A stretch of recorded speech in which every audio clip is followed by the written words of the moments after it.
Hello, everyone, and welcome back to the World Building Matrix. Thank you for joining me again.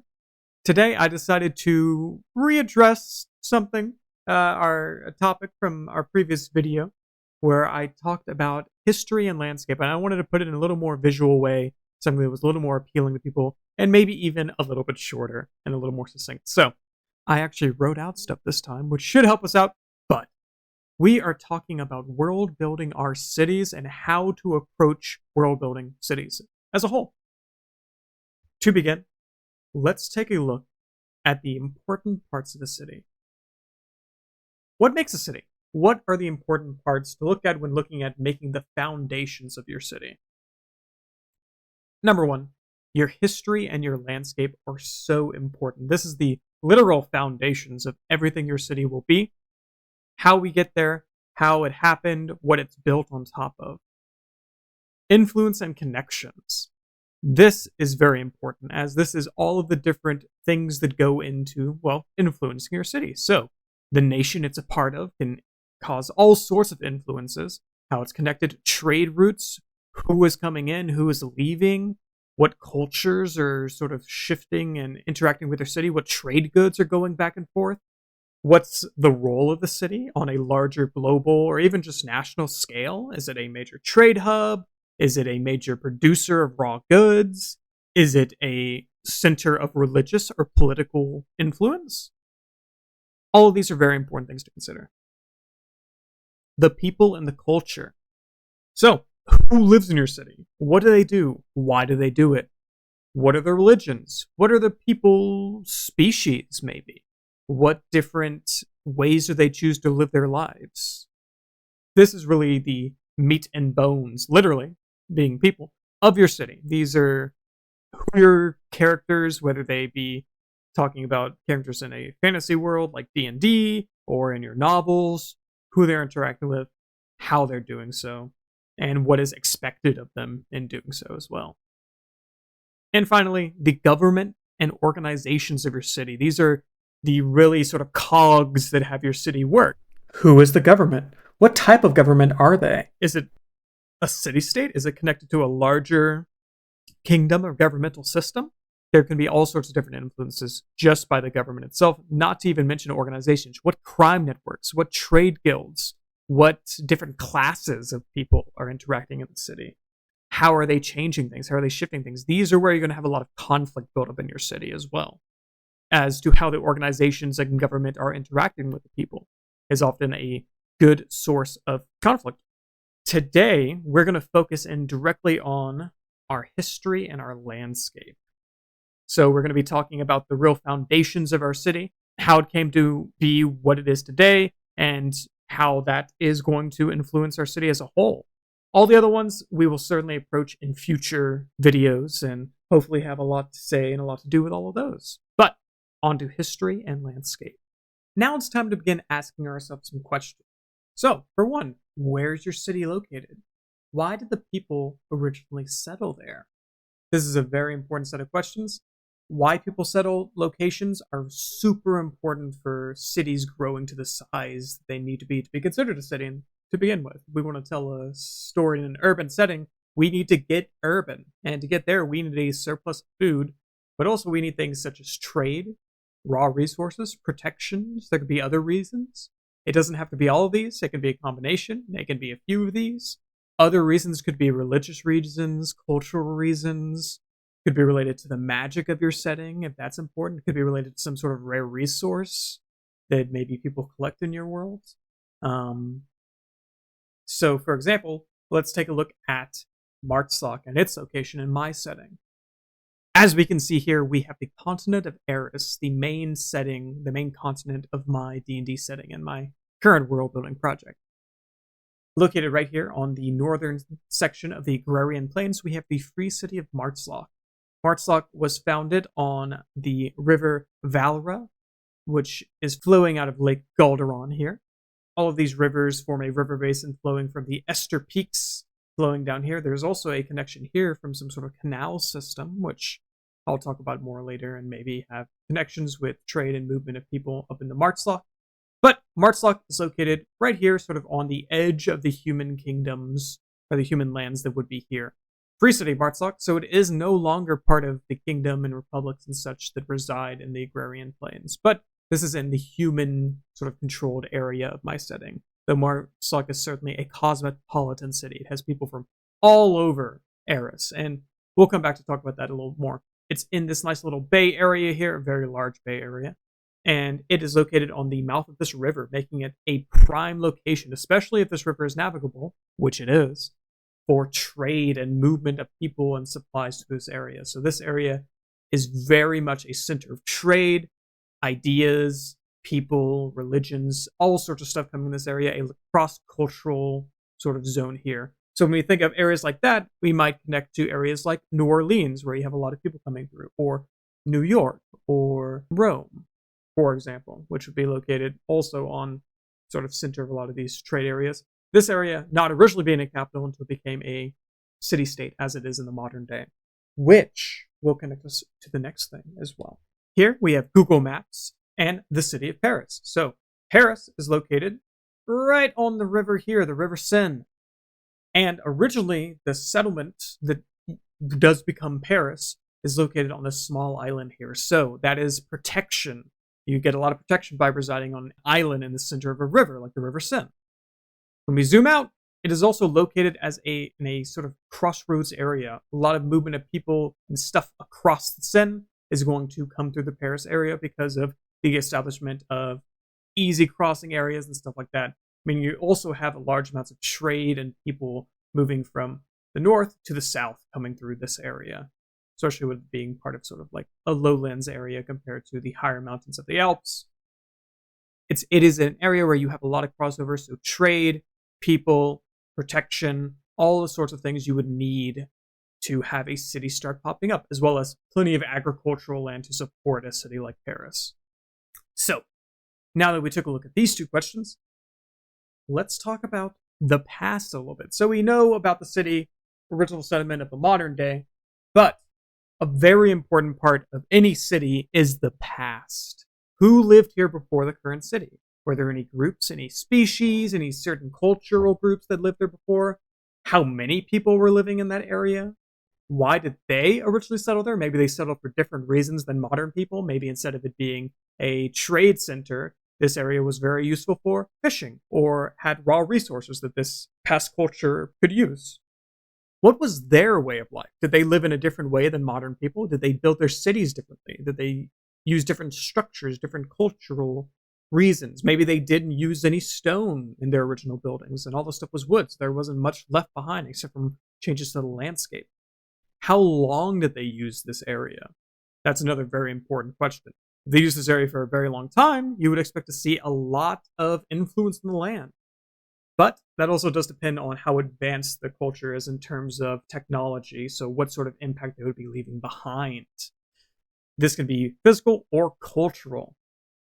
So, for example, let's take a look at a few pictures I have here. The London Wall. This is a Roman-era wall that is, funnily enough, located in London, or what would be Londinium, back when they would have first settled this area here, being a very important and strategic port town. One of the original reasons that London was founded, way back in 200 AD. And it is now located in the modern streets of London. So, obviously, the Romans are no longer in England, and they're no longer owning London, and is now owned by the United Kingdom, but you can see all sorts of influences even beyond just the landscape itself, as we have with the London Wall. If you look at the foundations of English culture and English language to some degree, I mean, looking at English, it certainly has Latin influences from the times the Romans were there, as well as impacts on the land, the culture, all sorts of stuff.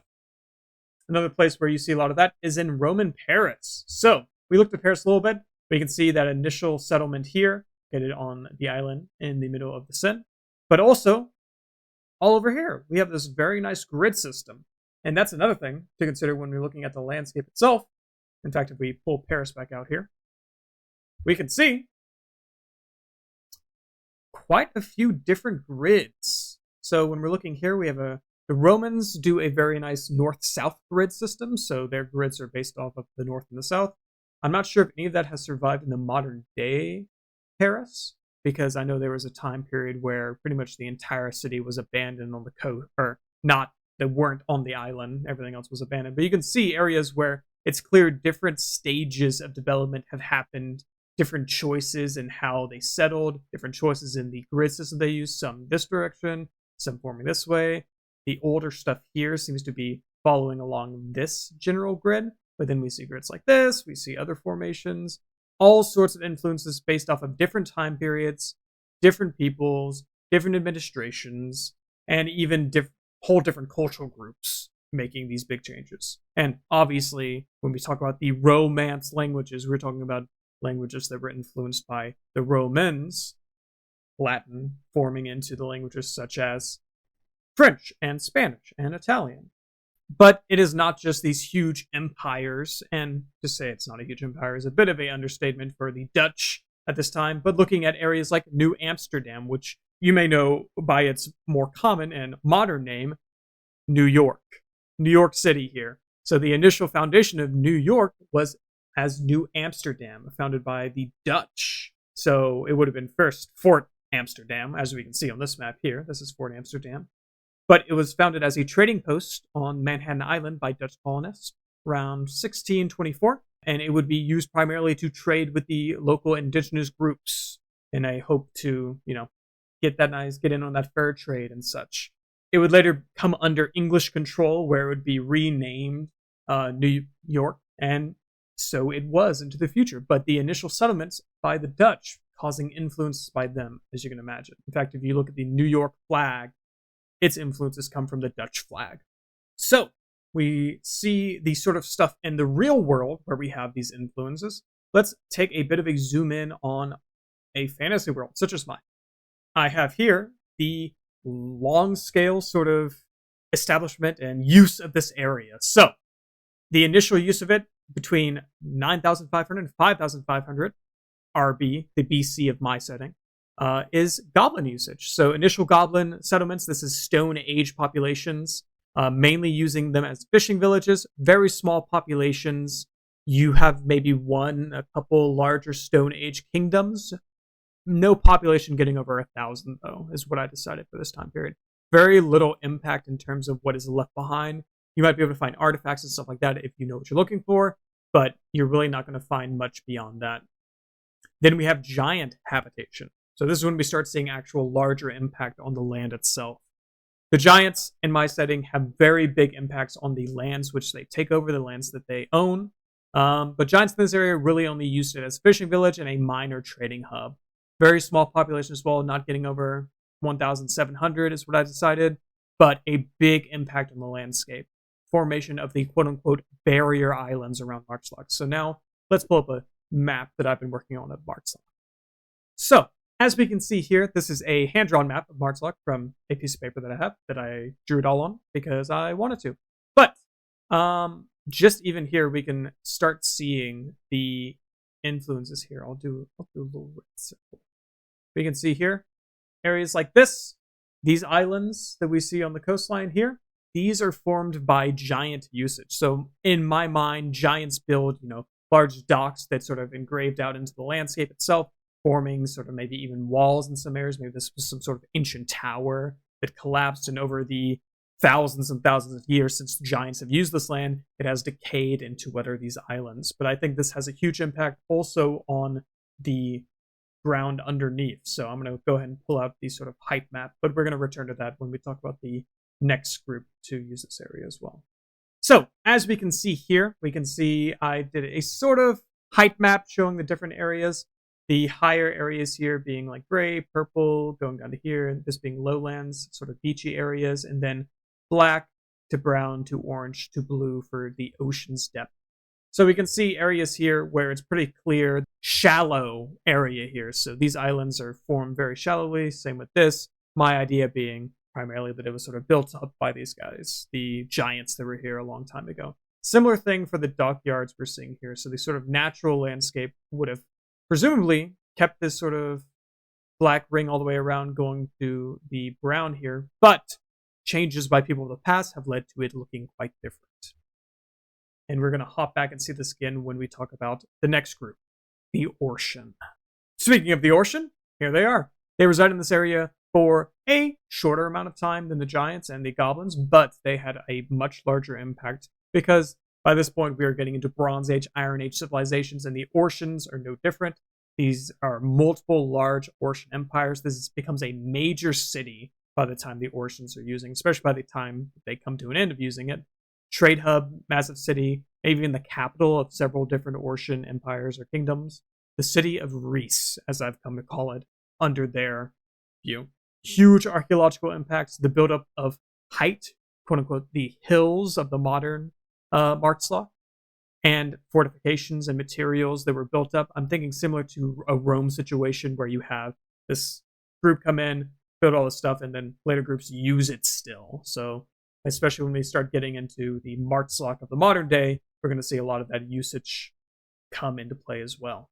Looking back at our hand-drawn map here, we can see I've already marked out these areas here, these green sort of jaggedy areas here. In my mind, these were original Orcian fortifications that were built up over the time span that the Orcian were using it. I was taking inspiration from the sort of star-shaped fort that has been commonly used. So they have this sort of like jaggedy, triangular-shaped walls that surround their settlements. This one, the city of Reese, being a very important one. So several different time spans of walls being built, used in different ways to fortify different areas, and then just building up time and time again. And the idea that since the time of Reese being a big influential place, they had a huge impact to that height of the city. So when we look at the height here, we can see the areas where those walls were sort of forming this jagged shape still, but now being more sort of smoothed out part of the landscape, and in areas where there might have been past walls and such. Some of them may be still in play. I'll consider that later when I'm getting into more specifics of the city. But, ancient ruins, old forts, stuff like that were important, and these huge sort of hills of the modern day, or even like buffs of the modern day, being areas where the Orcian built up, and over the thousands of years of them using the land, it forming into more of a hill just by the sheer number of layers of people living in the same place. And then we get to the modern day. Past 600 years or so, this area has been used by humans, large human empires and kingdoms. Talking about the kingdom of Ultron, the Ultron Empire, and the kingdom of Agraria being the main two that had big influences in this area. Still being a major city and trade hub, currently in sort of a medieval, early Enlightenment period, and the population being much less than it underneath the Orcian, about half as big as the Orcian have gotten it, but growing still, and Martzloch being the name of it. Right now, the sort of stuff going on in the city, large amounts of immigration, sprawl is starting to build up. We're in the modern history, so independent city-state, rather than being part of a larger empire or kingdom, this place is an independent city-state. It is controlling itself, and we'll talk about that a lot more when we start getting into government and organization in our other videos as well. Using this, we can already see how we've shifted the landscape. We've decided big changes that have happened to it, and we've decided sort of the ideas that are going into the modern landscape. Going back to this one here, we can see Old Castle. I've marked off as once this was underneath a kingdom. At some point, this area was probably used by royalty to be a sort of castle. The initial settlements of the humans, at least, are happening on this small island here, similar to Paris, is what I was thinking in my mind. But the Orcian city, which probably sprawled all the way out to in this purple area here and magenta area, is now almost completely sort of buried under modern use, and also just several disasters that undertook it. I think a large fire, something called the Demon War, which is more in the lore itself, and maybe we'll talk about later if we get into it. But the modern landscape being built up on the past is what we're really trying to drive home with this one. With that, we've taken a look at the landscape and the history of this place, and that brings us to these last few questions of who currently lives in your town or your city? What is the population in the modern day, the time of your story specifically, whether it be D&D or a written story? Why did these groups come here? Why did they move here? Why did they stay? And what minority groups or immigrant groups came here? And you might be thinking, wow, this is a bit different from what we were talking about already. And you're right, because this is going to be primarily what we go into a lot of depth in on our next video, where we are talking about people and culture. So far, we talked about quite a few different things. We went in depth on sort of where you settle your city, what sort of stuff might be important, the impacts of past groups and cultures on the city and what they might be doing. Making some sort of timeline like this could be quite useful for understanding the scale and time span and big impacts of these past people. And next time, hopefully, we'll hop into people and culture. Thank you guys very much. I hope you enjoyed this episode. If you wish to see more, feel free to go on down and subscribe. Leave some comments down below for any ideas you might have. I'm happy to take ideas for my city of Martselec, or talk about your city, what city you're currently planning, what interesting landscapes you're going to have formed, what past cultures and peoples have made an influence in this area. What did they leave behind to influence the people of the modern day? Thank y'all a lot, and I will be seeing you on the next time.